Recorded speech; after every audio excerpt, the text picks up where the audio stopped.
More recently, I would think a challenge with the artist Ra, who we did their exhibition Supernova, which was the first set of exhibitions we opened with during the pandemic in September 2021. We'd had Ra's work involves what I call the kiosk, which is this 14.5-foot tall kind of plywood structure that's sort of like a big open triangle, weighs a lot. It comes in about 12 different sections that are each about 8 feet by 4 to 6 feet.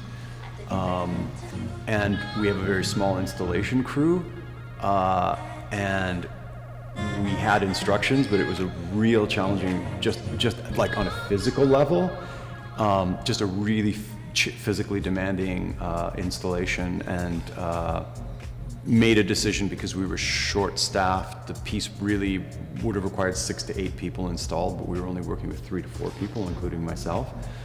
I came up with a smart decision, is that we rented a 1-ton chain hoist, which seems like a really not very sexy thing to do, but it was just, here's a practical problem with weight and mathematics, and if I could rent this tool that's gonna allow 2 or 3 people to do the work of 6 to 8 people safely, and we can still install this big structure, and then, people who are coming into the gallery are gonna be like, how did you ever get that in the gallery? Because it's certainly bigger than the doors. There's a little bit of theater involved in that, and that's the sort of thing that even though it frustrates me and it could be a challenge, I kind of like those kind of mental gymnastics that you have to do to figure out a project sometimes. My name is Ivan Jurakic. I'm the director-curator here at the University of Waterloo Art Gallery. I'm also a practicing artist as part of the TH&B Artist Collective in Hamilton. When I was hired in 2010, this gallery was very different. We did a complete renovation and developed a program and launched in September 2010. And all this happened in like 3 months. There's only 36, maybe 40 university-affiliated art galleries across Canada. There's not that many. And they can be pretty special places within the academic environment, and it was an environment that I think suits me.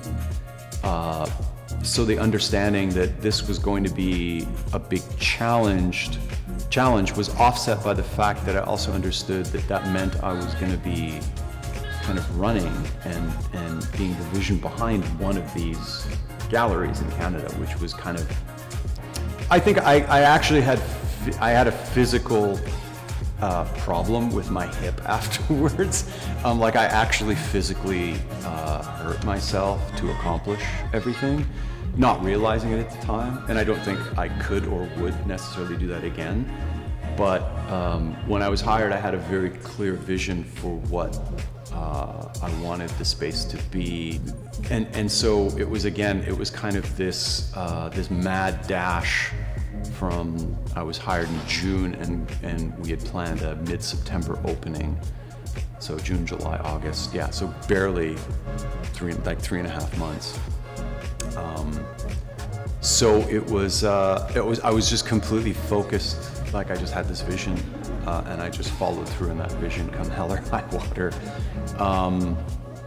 And it was challenging, but it was also really rewarding, because then when we opened mid-September, and everyone came to see, and it was like, when did this happen? When were you able to do this? And it was like, I don't know. It was like a need. It was just understood that this is what I had to do. And I don't want to overstate it. I did physically suffer for that a little bit. So I don't necessarily recommend it, but it was just something that I felt a commitment and a need to sort of do. Is this kind of, again, there could be a little bit of theater, because the average viewer like yourself who's going to come into the gallery doesn't necessarily see the behind the scenes work. And I only say theater because there is a kind of a modest corollary in the sense that there's a lot of work that goes that goes into putting any sort of a production together backstage, like behind the scenes, and you're only seeing kind of like the end result. And so the exhibition's in the same way, it's a very different medium, but as a viewer, you're seeing the end result, and if in a way, I have a weird job, because if I've done my job well, I kind of disappear a little bit, right?